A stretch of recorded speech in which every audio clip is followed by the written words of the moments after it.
تین جانور گھر میں دولت لاتے ہیں جبکہ تین جانور گھر میں غربت لاتے ہیں۔ بسم اللہ الرحمن الرحیم۔ محترم ناظرین، اسلامک تعلیمات کے مطابق تین جانور ایسے ہیں جو کہ اگر گھر میں آ کر رہنے لگیں تو ان کا گھر میں آ کر رہنا بہت ہی زیادہ مبارک ہوتا ہے۔ ان کے گھر میں آ کر رہنے سے گھر میں برکت بڑھتی ہے، رزق اور دولت آنے لگتی ہے۔ جبکہ اسلامک تعلیمات کے مطابق تین جانور ایسے بھی ہیں اگر گھر میں آ کر رہنے لگ جائیں، ان کا گھر میں آ کر رہنے لگ جانا بے حد منحوس ہوتا ہے، گھر میں رزق کی تنگی اور غربت لانے کی وجہ بنتا ہے۔ اس لیے آج کی ویڈیو میں آپ کو گھر میں رزق اور دولت لانے والے تین جانوروں کا بھی بتائیں گے، اور ان تین جانوروں کا بھی جو کہ گھر میں آ کر رہنے لگے تو بے برکتی، غربت اور رزق کی تنگی لانے کی وجہ بنتا ہے۔ حضرت جریر بن عبداللہ رضی اللہ تعالیٰ عنہ فرماتے ہیں کہ رسول اکرم صلی اللہ تعالیٰ علیہ وآلہ وسلم نے ارشاد فرمایا، اللہ رب العزت اس شخص پر رحم نہیں کرتا جو لوگوں پر رحم نہیں کرتا۔ رحم اتنی ہی اعلیٰ صفت ہے کہ خالق کائنات کی دو صفات اسی لفظ سے بنی ہوئی نظر آتی ہیں، ایک رحمان دوسرے رحیم۔ ہم جب بھی کوئی کام شروع کرتے ہیں تو ہمیں نبی کریم صلی اللہ تعالیٰ علیہ وآلہ وسلم نے ہدایت فرمائی ہے کہ پہلے بسم اللہ الرحمن الرحیم پڑھ لیا کرو، جس کا ترجمہ یہ ہے کہ شروع کرتا ہوں اللہ کے نام سے جو بڑا مہربان نہایت رحم والا ہے۔ معلوم ہوا کہ رحم کرنا خدائی صفت ہے۔ خدا تو انتہائی رحم و کرم کرنے والا ہے، لیکن اس نے اپنے محبوب صلی اللہ تعالیٰ علیہ وآلہ وسلم کو بھی یہی عہدہ عطا فرمایا ہے۔ ترجمہ: اور ہم نے آپ کو تمام جہانوں کے لیے رحمت بنا کر بھیجا۔ تمام جہانوں اور تمام مخلوق کے لیے آپ کیسے رحمت اور مہربانی والے بنے۔ جب ہم آپ کی حیات طیبہ کا مطالعہ کرتے ہیں تو ہمیں معلوم ہوتا ہے کہ آپ کی رحمت سے نباتات اور جمادات یعنی پودوں اور بے جان پتھروں نے بھی فیض حاصل کیا۔ چنانچہ جب بارش نہ ہوتی، زمین بیابان ہو جاتی، آپ دعا فرماتے، باران رحمت کا نزول ہوتا، اس سے مردہ زمین زندہ ہو جاتی، حتیٰ کہ حضور اکرم صلی اللہ تعالیٰ علیہ وآلہ وسلم جانوروں پر بھی انتہائی رحم فرماتے۔ اسی وجہ سے آپ نے جانوروں کو باہم لڑا کر تماشا دیکھنے سے منع فرمایا۔ زمانہ جاہلیت میں شکاری جانوروں کو باندھ کر انہیں نشانہ بناتے، تیر اندازی کی مشق کرتے، آپ نے اس سنگ دلی سے منع فرمایا۔ ایک دفعہ ایک صحابی حاضر ہوئے، ان کے ہاتھ میں چادر کے اندر لپٹے ہوئے کسی پرندے کے بچے تھے۔ آپ نے فرمایا، جاؤ ان بچوں کو ان کے گھونسلوں میں رکھاؤ۔ حضور اکرم صلی اللہ تعالیٰ علیہ وآلہ وسلم کافروں کے لیے بھی خیر سگالی کے جذبات رکھتے تھے۔ آپ ان کی حالت کو دیکھ کر کڑتے تھے، یہ لوگ کفر و شرک سے باز نہیں آتے، کاش یہ کسی طرح صراط مستقیم پر چل پڑے۔ حتیٰ کہ کافروں کی طرف سے بدسلوکی اور اذیت ناک تکالیف کے پہنچنے کے باوجود بھی آپ نے ان کے حق میں بد دعا نہیں فرمائی۔ حضور اکرم صلی اللہ تعالیٰ علیہ وآلہ وسلم کو رحم کی حقیقت اور فضیلت معلوم تھی، جبکہ آپ کی پوری حیات طیبہ رحم و کرم کی بلند پایہ مثالوں سے لبریز ہے، اور رحم کی وہ فضیلت آپ نے امت تک پہنچائی اور ارشاد فرمایا۔ ترجمہ: یعنی جو شخص لوگوں پر رحم نہیں کرتا، اللہ اس پر رحم نہیں کرتا۔ محترم ناظرین، سب سے پہلے تین ان جانوروں کی بات کر لیتے ہیں جن کا گھر میں آ کر رہنے لگ جانا منحوس ہوتا ہے اور وہ رزق کی تنگی لانے کی وجہ بنتا ہے۔ نمبر ایک، چیل۔ اسلام میں ہمیں چیل کا بہت زیادہ ذکر ملتا ہے۔ اسلام ہمیں بتاتا ہے کہ قیامت آنے سے پہلے ایک چیل بہت زیادہ اونچی آواز نکالے گی، وہ اتنی شدت کی ہوگی کہ اس کو سننے کے بعد جتنے بھی لوگ زندہ تھے وہ تمام مر جائیں گے، اس کے بعد ہی قیامت وقوع پذیر ہوگی۔ چیل ایک شکاری پرندہ ہے۔ آپ نے یہ تو ضرور سن رکھا ہوگا کہ آسمان کا راجہ عقاب یعنی چیل ایسا پرندہ ہے جو کہ باز یعنی شاہین کا بھی شکار کر لیتا ہے، کیونکہ چیل سائز میں بھی باز سے بھی کہیں زیادہ بڑی ہوتی ہے۔ آپ نے ضرور غور کیا ہوگا کہ کچھ گھر ایسے ہوتے ہیں جن کی چھت پر یا تو صبح کے وقت یا دوپہر کے وقت کوئی چیل آ کر بیٹھتی ہے۔ گھر کی چھت پر چیل کا آ کر بیٹھنا بہت ہی زیادہ منحوس مانا جاتا ہے۔ ایسا گھر جس کی چھت پر اکثر چیل بیٹھتی ہے، بزرگوں کا کہنا ہے کہ چیل کا گھر کی چھت پر آ کر بیٹھ جانا منحوس ہوتا ہے، اس چیز کی علامت ہے کہ اس گھر پر عنقریب بہت بڑی مصیبت یا پریشانی آنے والی ہے۔ مصیبت اور پریشانی کسی حادثے کی شکل میں بھی ہو سکتی ہے اور رزق کی تنگی اور فقیری یا غربت کی شکل میں بھی۔ دوسرا جانور جس کا گھر میں آ کر رہنے لگ جانا اور بس جانا منحوس ہوتا ہے اور طرح طرح کی تنگی اور مصیبتیں پریشانیاں لانے کی وجہ بنتا ہے، اور وہ ہے مکڑی۔ ویسے تو تقریباً ہر گھر میں ہی مکڑی دیکھنے کو مل جاتی ہے، لیکن اگر آپ کے گھر میں بہت زیادہ تعداد میں مکڑیاں جمع ہو گئی ہیں اور بہت تیزی سے آپ کے گھر میں جالے بن رہے ہیں تو آپ کو چاہیے کہ فوری طور پر جالوں کو صاف کریں۔ کبھی بھی اپنے گھر میں بہت زیادہ تعداد میں مکڑیوں کو جمع نہ ہونے دیں۔ اس چیز کو یاد رکھیں کہ مکڑی منحوس نہیں ہے، بلکہ مکڑی تو وہ جانور ہے جس نے ہمارے پیارے نبی کریم صلی اللہ تعالیٰ علیہ وآلہ وسلم کے آنسوؤں کو روکنے کے لیے جالا بنایا تھا۔ جب آپ صلی اللہ تعالیٰ علیہ وآلہ وسلم ہجرت کر رہے تھے، ایک کافر آپ پر حملہ کر دیتا ہے۔ اس حملے میں آپ صلی اللہ تعالیٰ علیہ وآلہ وسلم زخمی ہو جاتے ہیں۔ کفار سے بچنے کے لیے آپ ایک غار میں پناہ لیتے ہیں۔ زخمی ہونے کی وجہ سے آپ کی آنکھوں سے آنسو مبارک ٹپکتے ہیں اور آنسوؤں کو روکنے کے لیے مکڑی جالا بنا دیتی ہے۔ اس لیے بنیادی طور پر مکڑی ایک مبارک جانور ہے، لیکن مکڑی کی بد دعا بہت خطرناک ہے، اور مکڑی بد دعا تب دیتی ہے جب مکڑی کا مکمل طور پر بنا ہوا جالا توڑا جائے۔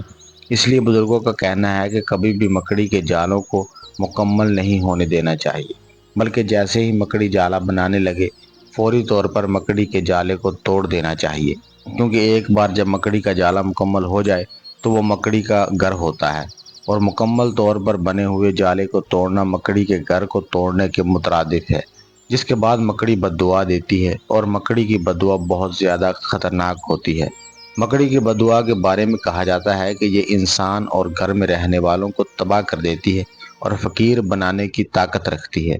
اس لیے کوشش کریں کہ ہر ہفتے میں ایک بار مکڑی کے جالوں کو ضرور صاف کریں، تاکہ مکڑی کبھی بھی جالے کو مکمل نہ کر سکے۔ تیسرا جانور جس کا گھر میں آ کر رہ جانا نہ صرف منحوس بلکہ بے برکتی کے ساتھ ساتھ بیماریاں لانے کی بھی وجہ بنتا ہے۔ امام جعفر صادق رحمۃ اللہ علیہ کا کہنا تھا کہ تمام ہی حشرات میں سب سے بڑا انسان کا جو دشمن ہے وہ ہے لال بیگ۔ لال بیگ انسان کا اتنا بڑا دشمن ہے کہ وہ ہر وقت یہ کوشش کرتا رہتا ہے کہ کسی نہ کسی طرح انسان کو نقصان پہنچا دے۔ اس لیے اگر آپ کے گھر میں بہت زیادہ لال بیگ آ کر رہنا شروع ہو گئے ہیں تو فوری طور پر کوشش کریں کہ ان لال بیگوں کا خاتمہ کیا جا سکے، کیونکہ اسلامی لحاظ سے گھر میں بہت زیادہ لال بیگوں کا جمع ہو جانا منحوس ہوتا ہے اور تنگی لانے کی وجہ بنتا ہے۔ جبکہ سائنسدانوں نے ایک ریسرچ کی ہے، جس ریسرچ میں یہ بات سامنے آئی ہے کہ گھر میں بہت زیادہ لال بیگوں کا جمع ہو جانا دل کی بیماری کی وجہ بنتا ہے۔ لال بیگ ایک ایسا کیمیکل ریلیز کرتے ہیں، یعنی ایک ایسا کیمیکل چھوڑتے ہیں جو دل کو کمزور کرتا ہے اور اٹیک کی وجہ بنتا ہے۔ اس لیے اگر آپ کے گھر میں بہت زیادہ لال بیگ ہیں تو فوری طور پر ان کو ختم کرنے اور گھر سے نکالنے کی کوشش کریں۔ ناظرین، بات کر لیتے ہیں ان 3 جانوروں کی جن کا گھر میں آ کر رہنے لگ جانا مبارک ہوتا ہے اور رزق میں اور دولت میں اضافہ کرنے کی وجہ بنتا ہے۔ نمبر 1، شہد کی مکھی۔ شہد کا شمار نبی کریم صلی اللہ تعالیٰ علیہ وآلہ وسلم کی پسندیدہ ترین غذا میں ہوتا ہے۔ اللہ تعالیٰ نے شہد اور شہد کی مکھی میں برکت رکھی ہے، اس لیے جس گھر کے آس پاس بھی شہد کی مکھیوں کا گزر ہوتا ہے وہ گھر بہت زیادہ مبارک مانا جاتا ہے۔ اسی طرح اگر شہد کی مکھیاں آ کر آپ کے گھر میں چھتا بناتی ہیں، جیسا کہ آپ جانتے ہیں کہ اکثر گھروں کی چھتیں ہوتی ہیں یا کوئی ایسی جگہ ہوتی ہے جہاں شہد کی مکھیاں چھتا لگا سکتی ہیں، تو وہاں شہد کی مکھیاں آ کر چھتا لگا لیتی ہیں۔ گھر میں شہد کی مکھیوں کا آ کر چھتا لگانا بہت ہی زیادہ مبارک ہے۔ یہ اس چیز کی نشانی ہوتی ہے کہ اس گھر میں رزق اور برکت ہے اور آنے والا وقت اس گھر کے لیے بہت ہی زیادہ اچھا ہونے والا ہے۔ دوسرا جانور جس کا گھر میں آ کر رہنے لگ جانا، گھر میں آ کے بس جانا بہت ہی زیادہ مبارک ہوتا ہے، وہ ہے چڑیا۔ چڑیا کا گھر میں آ کر گھونسلہ بنانا بہت ہی زیادہ مبارک مانا جاتا ہے۔ اگر آپ کے گھر میں آ کر چڑیا گھونسلہ بناتی ہے تو کبھی بھی چڑیا کے گھونسلے کو نقصان نہیں پہنچانا چاہیے، بلکہ ایک کوشش کرنی چاہیے کہ چڑیا کے گھونسلے کو نقصان نہ پہنچے، کیونکہ چڑیا کا گھر میں آ کر گھونسلہ بنا کر رہنا شروع کر دینا بہت ہی زیادہ مبارک ہوتا ہے۔ جس گھر میں بھی چڑیا آ کر بس جاتی ہے، گھونسلہ بنا لیتی ہے، تو چڑیا کا یہ معمول ہوتا ہے کہ جیسے ہی صبح ہوتی ہے چڑیا اپنے گھونسلے سے نکلنے سے پہلے سبحان اللہ کا ورد کرتی ہے، اور چڑیا یہ دعا کرتی ہے کہ یا اللہ، نہ صرف آج کے دن مجھے رزق عطا کر، بلکہ جس گھر میں میں نے اپنا گھونسلہ بنایا ہے اس گھر میں بھی رزق کی تنگی نہ آنے دے۔ اور کیونکہ چڑیا ایک بے زبان معصوم جانور ہے، اس لیے چڑیا کی دعا اللہ تعالیٰ رد نہیں کرتے۔ اس لیے جس گھر میں بھی چڑیا آ کر گھونسلہ بنا لیتی ہے تو اہل نظر بزرگوں کا کہنا ہے کہ یہ اس گھر اور اس گھر میں رہنے والوں کے لیے بہت ہی زیادہ خوشی کی خبر ہوتی ہے، کیونکہ اس گھر میں مستقبل قریب میں نہ صرف بہت ساری خوشیاں آئیں گی بلکہ اس گھر میں رزق اور دولت آنے لگے گی، جیسے برسات میں بارش برستی ہے۔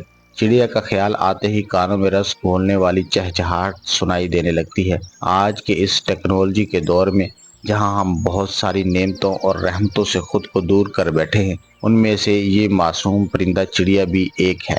اپنے ارد گرد نظر دوڑائیں تو اب یہ معصوم پرندہ چڑیا ہمیں نرسری کے بچوں کی نظموں میں، محاورات کی لطافت میں تو نظر آتا ہے، مگر عملی طور پر اس کو دیکھنے کے مواقع خال خال ہی میسر آتے ہیں۔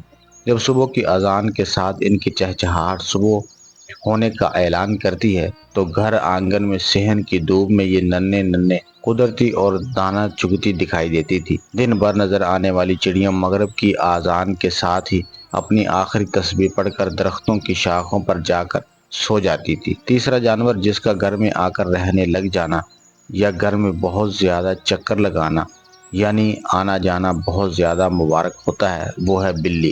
حضرت عائشہ رضی اللہ تعالی عنہا فرماتی ہیں، آپ ارشاد فرماتی ہیں کہ نبی کریم صلی اللہ تعالیٰ علیہ وآلہ وسلم نے ارشاد فرمایا کہ یقیناً بلی ہرگز بھی نجس یا ناپاک نہیں، بلکہ یہ تو تمہارے گھروں میں آنے جانے والیاں ہیں۔ گپشتہ بنت قیس جو ابن ابو قتادہ کے نکاح میں تھی، کہتی ہیں کہ ابو قتادہ میرے پاس آئے تو میں نے ان کے لیے ایک برتن میں وضو کا پانی ڈالا، اتنے میں ایک بلی آ کر پینے لگی تو انہوں نے برتن کو اسی کے لیے جھکا دیا تاکہ وہ آسانی سے پانی پی لے۔ گپچہ کہتی ہے کہ ابو قتادہ نے مجھے دیکھا کہ میں ان کی طرف دیکھ رہی ہوں، انہوں نے کہا کہ بھتیجی کیا تم کو تعجب ہو رہا ہے؟ میں نے کہا جی ہاں۔ تو انہوں نے کہا کہ رسول اللہ صلی اللہ تعالیٰ علیہ وآلہ وسلم نے فرمایا یہ بلی نجس نہیں، یہ تو تمہارے پاس برابر آنے جانے والوں یا آنے جانے والیوں میں سے ہے۔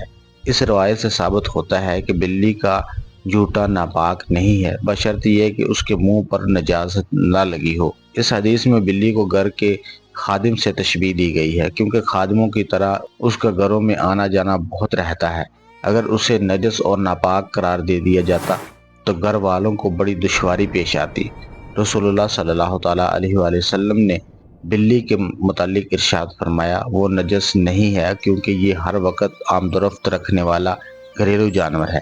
ناظرین، بلی ہمارے نبی کریم صلی اللہ تعالیٰ علیہ وآلہ وسلم کو بہت زیادہ پسند تھی، بلکہ اللہ تعالیٰ کے ہاں بھی بلی کا ایک خاص مقام ہے۔ یہی وجہ ہے کہ بلی پھر چاہے دعا دے یا بد دعا دے تو وہ سیدھا اللہ تک پہنچتی ہے، ساتوں میں سے کسی آسمان پر بھی نہیں رکتی۔ جبکہ انسان اللہ تعالیٰ کی سب سے بہترین مخلوق ہے، اس کی دعائیں بد دعا بھی ساتوں آسمانوں میں سے کسی نہ کسی آسمان پر رک جاتی ہیں اور وہاں سے فرشتے اسے آگے اللہ تک لے جاتے ہیں۔ اس لیے پیارے بہن بھائیوں، جس گھر میں بھی بلی آ کر یا تو رہنا شروع کر دے یا پھر بچے دے یا پھر بلی کا بہت زیادہ گزر ہو تو وہ گھر مبارک ہوتا ہے۔ بلی کا گھر میں آ کر پس جانا اس چیز کی علامت ہے کہ اس گھر میں آنے والے وقت میں بہت زیادہ خوشیاں آنے والی ہیں۔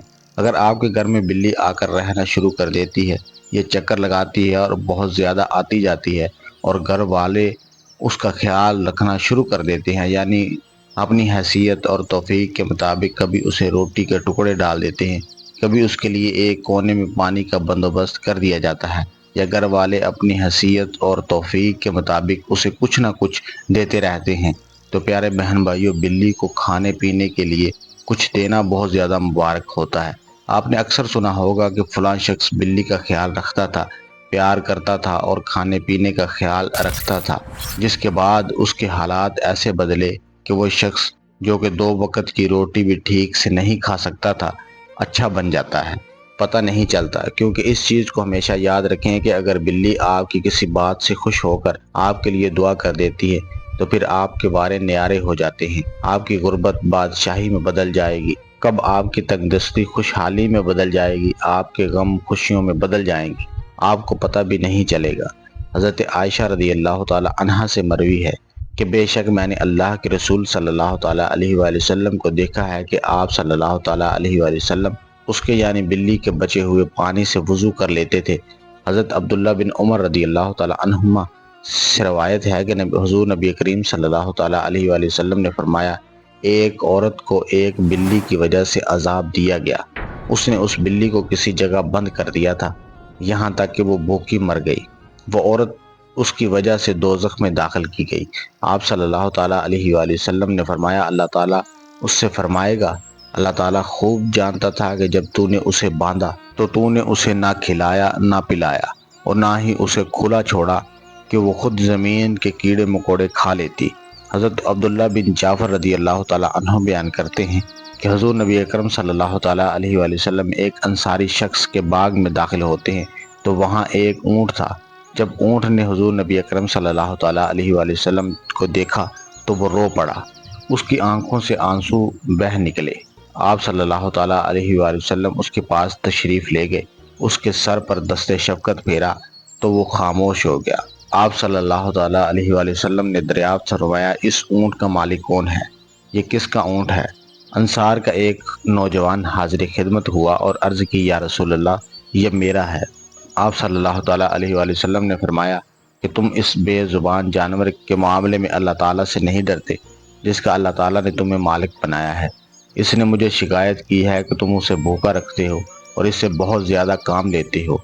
تو ناظرین، ہمیں پرندوں اور جانوروں کے معاملے میں احتیاط سے کام لینا چاہیے اور ہمیں اللہ سے ڈرتے رہنا چاہیے، اللہ تعالیٰ کی مخلوق کی خدمت کرتے رہنا چاہیے۔